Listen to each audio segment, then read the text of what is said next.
Episode 150। Aniket Ahuja को पता चला अनिका के जिंदा होने का सच। अब तक डैनियल स्टेला के पास आकर उसे चेहरे के तरफ झुककर कहता है, देखे जाहू, जब ख्वाब हकीकत बनता है तो कितना खूबसूरत लगता है। डैनियल की बात सुनकर स्टेला का चेहरा शर्म से लाल हो जाता है। वो तुरंत डैनियल को धक्का देकर कहती है, हटो यू जानवर ठरकी आदमी, कहकर वो वॉशरूम में भाग जाती है।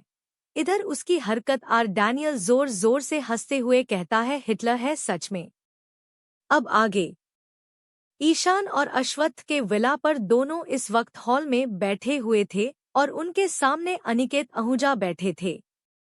अश्वत्थ अनिकेत को देखकर कहता है, भाई आप अचानक यह क्या हुआ, कोई बात है?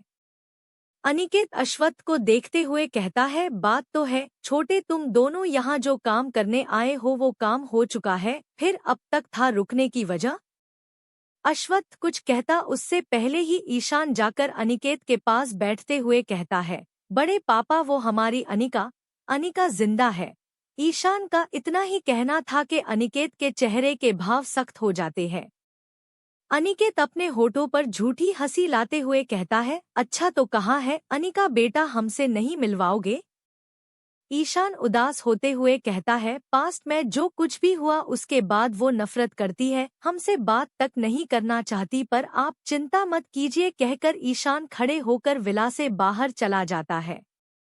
अहस्वात अंकित को देखकर कहता है, हम 3 दिन बाद ही यह से निकलेंगे भाई, उस लड़की के साथ हमारा कोई रिश्ता नहीं है कहकर अश्वत्थ खड़े होकर अपने कमरे के तरफ चला जाता है। अंकित गुस्से में सोफ पर से खड़े होकर कहता है, वो लड़की जिंदा है, ऐसा कैसे हो सकता है? कितना कितना अच्छे से प्लानिंग की था हमने उसके अगेंस्ट, कहके अनिकेत गुस्से ने दांत पीसते हुए मन ही मन कहता है कि कोई बात नहीं, आगे वो जिंदा है भी तो ज्यादा देर तक वो जिंदा नहीं रह पाएगी, उसे मरना ही होगा, क्योंकि अनिकेत आहूजा अपना काम कभी भी अधूरा नहीं छोड़ता, कहकर अनिकेत रॉय के तरफ देखकर कहता है, अनिका कहाँ है, क्या कर रही है, उसकी सारी इन्फॉर्मेशन निकाल कर मुझे लाकर दो। रोया जल्दी से हाँ में अपना सर हिलाकर कहता है, यस सर, अभी हो जाएगा काम, कहकर वो अपने काम करने लग जाता है। इधर अनिका सबसे बेख पर विहान और इशिका के साथ मॉल आई थी। इस वक्त वो चुलबुली के अवतार में नहीं थी। विहान को भी अनिका के प्रेगनेंसी के बारे में पता चल चुका था, क्योंकि देवांश ने उसे 1 महीने पहले की सारी बातें बता दी थी, साथ ही उसी ने ही अनिका के प्रेगनेंसी की बात उसे बताई थी। विहान इशिका और अनिका को देखकर कहता, तुम दोनों को भी चाहिए टेक इट, पर ध्यान रहे कि तुम दोनों थको ना। विहान की बात सुनकर अनिका हंसते उर कहती है, हैंडसम चाचू, आप इतनी फिक्र क्यों कर रहे हैं? हम दोनों एक दूसरे का ख्याल रख लेंगे। विहान अनिका के गाल को पकड़कर खींचते हुए कहता है, अभी तो तुम खुद बच्ची हो बेटा, और से तुम्हारे अंदर और एक छोटा सा बेबी है, खुद को संभालोगी या बेबी को, इसलिए तुम्हारा ख्याल तो रखना ही पड़ेगा ना, कहकर विहान इशिका का हाथ पकड़कर उसके हथेली को पकड़कर उस पर किस करके कहता है, चल वाइफी, कहकर वो इशिका के बेबी बम्प को देखता है, जो अब थोड़ा थोड़ा शो होने लगा था। इशिका का चौथा बहन चल रहा था। ऐसे में विहान ज्यादा से ज्यादा उसका ख्याल रखता है, लेकिन उसके बावजूद इशिका अभी भी खुलकर विहान के साथ बात नहीं करती थी। वो जितना हो सके विहान से दूर ही रहती थी, जिससे विहान को भी बुरा लगता था। वो ये बात अच्छे से जानता था, उसने जो भी किया उसके बाद उसे एक्सेप्ट करना थोड़ा मुश्किल तो था ही। इशिका विहान की बात पर कुछ ज्यादा रिएक्ट नहीं करती और बस अपना सर ही में हिला देती है। एपिसोड 151। ईशान ने की सिया के साथ जबरदस्ती। अब आगे इशिका का चौथा बहन चल रहा था। ऐसे में विहान ज्यादा से ज्यादा उसका ख्याल रखता है, लेकिन उसके बावजूद इशिका अभी भी खुलकर विहान के साथ बात नहीं करती थी। वो जितना हो सके विहान से दूर ही रहती थी, जिससे विहान को भी बुरा लगता था। वो ये बात अच्छे से जानता था, उसने जो भी किया उसके बाद उसे एक्सेप्ट करना थोड़ा मुश्किल तो था ही। इशिका विहान की बात पर कुछ ज्यादा रिएक्ट नहीं करती और बस अपना सर ही में हिला देती है। अब आगे। शॉपिंग करने के बाद तीनों घर आ जाते हैं। किसी को नहीं पता था कि कल क्या होने वाला है। किसी की जिंदगी बदलने वाली है या फिर संवरने वाली है। मुंबई के मंदिर में ईशान जबरदस्ती सिया के साथ शादी कर रहा था। वहां यह रोते हुए उस खुद को चोदने की रिक्वेस्ट कर रही थी, लेकिन ईशान तो उसकी कोई बात मानने को तैयार नहीं था। शादी खत्म होने के बाद ईशान सिया के हाथ पकड़कर मंदिर से बाहर लाकर उसे चिल्लाते हुए कहता है, बहुत गट्स है ना तुम में, इसीलिए तो तुम्हें मुझे ईशान आहूजा और उसके ईगो को ठेस पहुंचाई है। हाँ, अब तुम्हें पता चलेगा कि ईशान आहूजा से पंगा लेने का क्या मतलब होता है।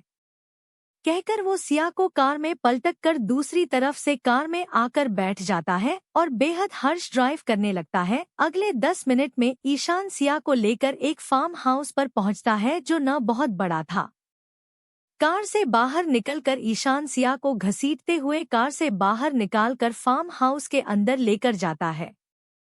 फार्म हाउस के अंदर लेकर ईशान चलाते हुए कहता है, अगले 2 दिन तक कोई इस फार्म हाउस में ना दिखे। कहर वो सिया को खींचकर ऊपर कमरे में लाकर बेड पर पटक कर दरवाजा बंद करके अपने शर्ट के बटन खोलते हुए कहता है, बहुत हिम्मत है ना तुमने, अब मैं तुम्हें बताता हूँ कि ईशान आहूजा क्या चीज है। कहकर वो एक झटके से अपनी शर्ट निकालकर फेंक देता है।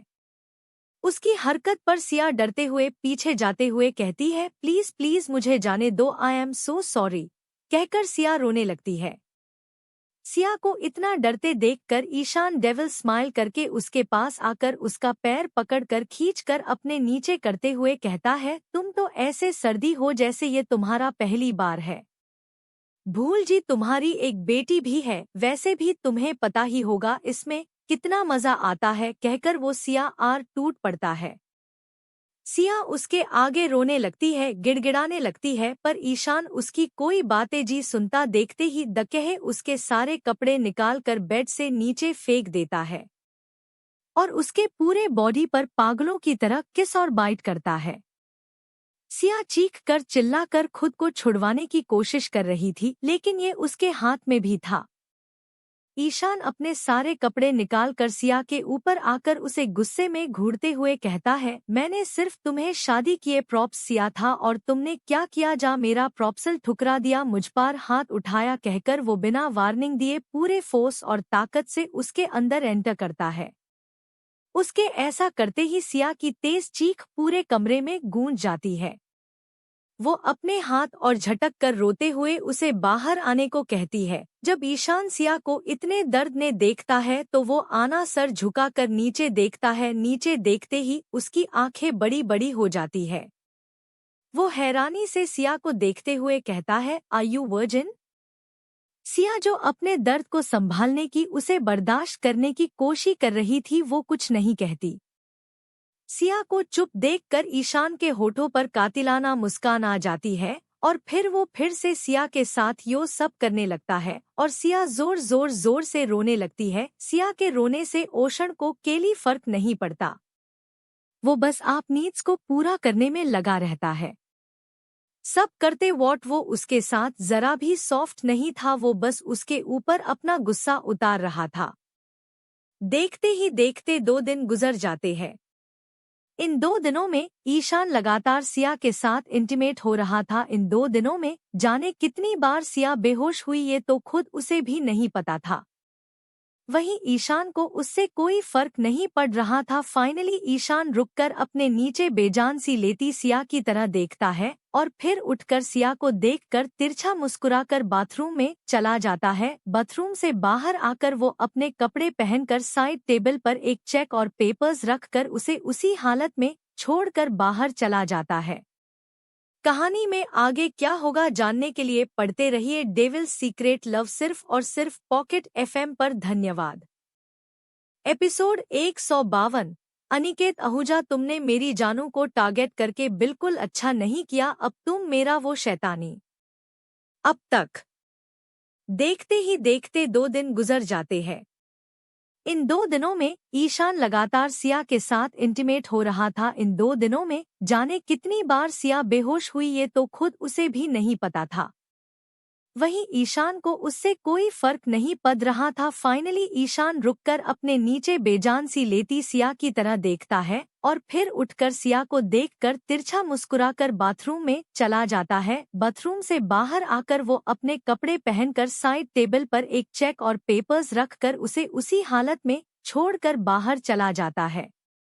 अब आगे सुबह किसकी से आ रही धूप के कारण सिया की नींद खुल जाती है, या यूं कहें कि उसे होश आ जाता है। आंखें खोलते ही सिया के आंखों से लगातार आंसू बहने लगते हैं। वो धीरे धीरे उठकर बैठ जाती है। इस वक्त उसकी बॉडी में बेहद ज्यादा दर्द हो रहा था जो उससे बर्दाश्त नहीं हो रहा था।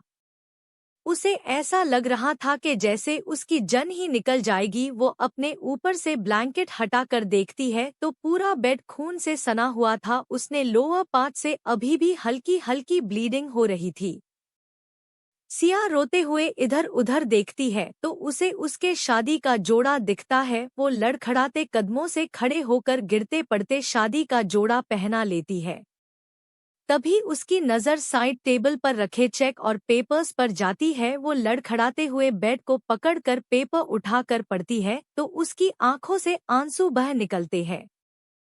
सिया उस पेपर को देखकर नफरत से कहती है, मेरे नजरों में आपकी बची कूची इज्जत भी आज खत्म हो गई mister Ishaan Ahuja. I hate you from the bottom of my heart कहकर वो इन डिवोर्स पेपर्स पर साइन कर देती है। साइन करने के बाद सिया उस ब्लैंक चेक को देखती है तो सिया का चेहरा कठोर हो जाता है।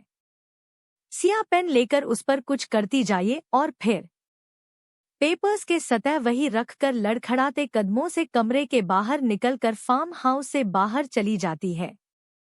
जाने से पहले उसके ईशान का पहनाया हुआ मंगलसूत्र निकालकर पेपर पर रख दिया था।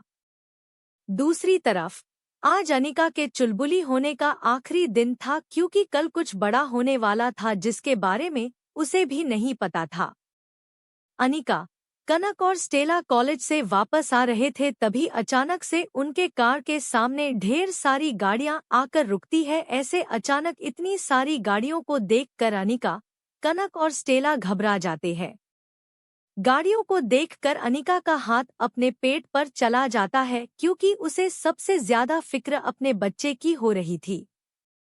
देखते ही देखते गाड़ियों में से हट्टे कट्टे गार्ड्स आते हैं और खिड़की तोड़कर अंदर एक छोटा सा टूल डालते हैं जिससे धुआं निकलने लगता है और धुएं की वजह से कार में बैठे सभी लोग बेहोश हो जाते हैं। वो आदमी कार का डोर खोलकर अनिका को उठाकर अपने साथ कार में डालकर ले जाते हैं। इधर सिया किसी तरह अपने घर पहुंचती है। सिया की हालत काफी खराब थी इसलिए वो सबसे पहले हॉस्पिटल गई थी जहां उसने अपना ट्रीटमेंट करवाया था। अपने घर पहुंचकर सिया कुहू को आवाज देते हुए कहती है, कुहू बेबी आप कहाँ हो? मम्मा आपको बुला रही है। कुहू अपने हाथ में टेडी बेयर पकड़े नीचे आते हुए कहती है, मम्मा मम्मा आप गए कहकर वो भागते हुए आती है और सिया के गले लग जाती है। रोते हुए सिया कुहू को अपने बाहों में लेकर कहती है, बेबी चलो हम फ्रेश हो जाते हैं फिर हमें घूमने जाना है ना। कुहू खुशी से उछलते हुए कहती है, यही मम्मा मैं हैंडसम अंकल को बताती हूँ साथ जाएंगे हम। सिया कुहू का हाथ पकड़कर प्यार से कहती है, बेबी ये एक सीक्रेट ट्रिप है, आप इसके बारे में किसी को नहीं बता सकते। इस ट्रिप आर बस मम्मा और बेबी जा सकते हैं तो आप अपने हैंडसम अंकल को इसके बारे में नहीं बताओ, पक्का प्रॉमिस करो। कुहू खुश होकर कहती है, ओके मम्मा नहीं बताऊंगी। कुछ देर बाद दोनों माँ बेटी तैयार होकर रेलवे स्टेशन के लिए निकल जाते गई। कुहू को नहीं पता था कि वो ये शहर हमेशा हमेशा के लिए छोड़ कर जा रहे हैं। इधर देवांश अपने कैबिन में बैठा काम कर रहा था तभी उसका फोन बजाता है। दूसरी तरफ वाले की बात सुनकर देवांश की आंखें गुस्से से लाल हो जाती है। वो गुस्से में खड़े होकर चीखता है, अनिकेत आहूजा तुमने मेरी जानू को टारगेट करके बिल्कुल अच्छा नहीं किया। अब तुम मेरा वो शैतानी रूप देखो जी के तुम्हारी रुख तक जाप जाएगी कहकर वो गुस्से में कैबिन से बाहर निकल जाता है। कहानी में आगे क्या होगा जानने के लिए पढ़ते रहिए डेविल्स सीक्रेट लव सिर्फ और सिर्फ पॉकेट एफएम पर। धन्यवाद। एपिसोड 153, सच आया सामने, देवांश का गुस्सा। अब तक कुहू खुश होकर कहती है ओके मम्मा, नहीं बताऊंगी। कुछ देर बाद दोनों माँ बेटी तैयार होकर रेलवे स्टेशन के लिए निकल जाते गई। कुहू को नहीं पता था कि वो ये शहर हमेशा हमेशा के लिए छोड़ कर जा रहे हैं। इधर देवांश अपने कैबिन में बैठा काम कर रहा था, तभी उसका फोन बजाता है। दूसरी तरफ वाले की बात सुनकर देवांश की आंखें गुस्से से लाल हो जाती है। वो गुस्से में खड़े होकर चीखता है, अनिकेत आहूजा, तुमने मेरी जानू को टारगेट करके बिल्कुल अच्छा नहीं किया। अब तुम मेरा वो शैतानी रूप देखो जी के तुम्हारी रुख तक जाप जाएगी। कहकर वो गुस्से में कैबिन से बाहर निकल जाता है। अब आगे। इधर एक सुनसान से खादर जैसे दिखने वाली जगह पर अनिकेत अनिका को लेकर आया था। अनिका के हाथ पैर बंधे हुए थे, उसके मुंह पर टेप लगी हुई थी। इस वक्त अनिका बेहोश थी। अनिका के देख के अनीकते डेविल स्माइल करते हुए है। वेल डन वामिका कपूर, इसका रिवॉर्ड तुम्हें जरूर मिलेगा। कहकर वो अपनी गन निकाल कर वामिका पर बंदूक तान देता है। अनिकेत की हरकत पर वामिका डर से 2 कदम पीछे जाते हुए कहती है, ये क्या कर रहे हैं आप मिस्टर आहूजा। अनिकेत वामिका को देखकर डेविल स्माइल करते हुए कहता है, अनिकेत आहूजा, अपने पीछे कोई गवाह भी चोदता। Sorry baby and TQ for your help. कहकर अनिकेत वामिका को शूट कर देता है। गोलियां लगते ही वामिका जमीन पर गिर जाती है और अगले ही पल उसकी जान उसके शरीर से अलग हो जाती है। वामिका की बॉडी को देख के अनिकेत अपने आदमियों पर चिल्लाते हुए कहता है, इस कप को बाहर फेंक कर आओ। अनिकेत की बात सुनकर उसके आदमी वामिका के बोदे को घसीटे हुए लेकर जाते हैं। अनिकेत अनिका को सके कर जोर जोर से हंसते हुए कहता है, वैसे जितनी जिंदगी तुझे जीनी थी तू जी चुकी अनिका, अब तू मरेगी और तेरे साथ तेरे कोख में पल रहा बच्चा भी मरेगा। कहकर वो शैतानों की तरफ हंसने लगता है। अनिकेत है ही रहा था कि उसे पीछे से किसी की गुस्से भरी वन आती है, ये तुम बिल्कुल सही नहीं कर रहे हो अनिकेत आहूजा। आवाज सुनकर अनिकेत पीछे मुड़ एक कहता है तो अश्वत्थ आहूजा गुस्से में खड़े उसे ही घूर ओह थे। अश्वत्थ को देखकर अनिकेत हंसते हुए कहता है, तो तुम्हें सच पता चल गया क्यों छोटे भाई। कहते हुए उसकी बातों ने नफरत साफ झलक रही थी।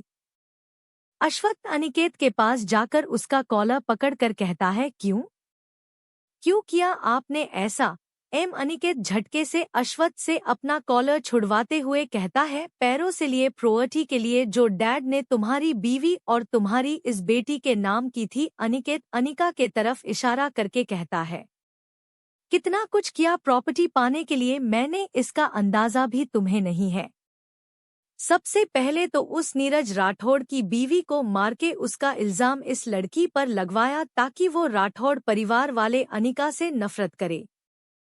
उसके बाद दोनों माँ बेटी को जर्मनी बुलाया, प्लान करके तुम्हारी बीवी को मारा, उसका सारा इल्जाम इस पर डाला, उसे इन टॉर्चर किया, पुलिस स्टेशन में टॉर्चर करवाया, पर ये कमबख्त मरी ही नहीं, भाग गई पुलिस स्टेशन से। आखिर में मुझे ये 2 साल बाद मिली उस लड़की के साथ जिसका रेप मेरे बेटे और उसके दोस्तों ने किया था।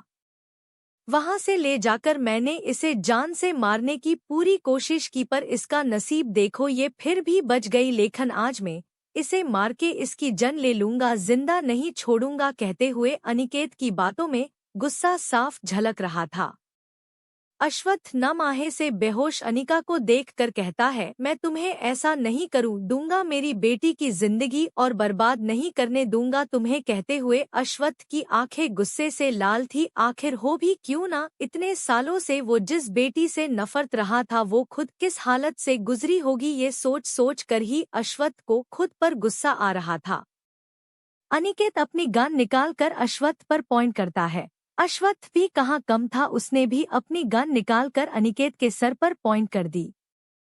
अश्वत्थ हंसते हुए कहता है, तुम्हें क्या लगा प्यारे बड़े भैया, मैं यह अकेला आया हूँ, मेरे बेटी को बचाने के लिए उसका पति आया है, उसके दोनों बाप आए हैं, उसका भाई आए हैं, तू क्या मेरी बेटी को हाथ लगाएगा, हम सबने मिलकर तुझे जान से नहीं मारा तो। कहते हुए अश्वत्थ अपनी बात अधूरी छोड़ देता है। शेष की बात खत्म होते देवांश गुस्से में उस जगह आता है। उसके पीछे आलेख, ईशान, डैनियल और आनंद आते हैं। सभी की एके इस वक्त गुस्से से लाल थी।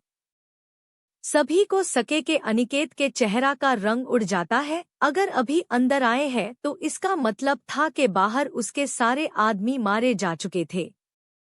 देवांश लाल आंखों से घूरते हुए अनिकेत के सामने आकर खड़ा होकर एक एक शब्द चबाते हुए उसके आंखों में देखते ही कहता है, वाई वाई वाई। सिर्फ चंद पैसे के लिए तुमने मेरी मॉम अश्वनी आंटी को मार दिया, मेरे जानू को मौत से बदतर जिंदगी दी। कहत हुए देवांश मौत के देवता के तरफ लग रहा था। देवांश अश्व के अकाबों में आंखें डालते हुए कहता है, मेरे जानू और उसके कोख में पलने वाले मेरे बच्चे को मारने की कोशिश की है तुमने। अनिकेत आहूजा नर्क के दर्शन करने के लिए तैयार हो जाओ कहकर देवांश जमीन पर बेजान पड़ी अनिका के तरफ चल पड़ता है। कहानी में आगे क्या होगा जानने के लिए पढ़ते रहिए डेविल्स सीक्रेट लव सिर्फ और सिर्फ पॉकेट FM पर। धन्यवाद।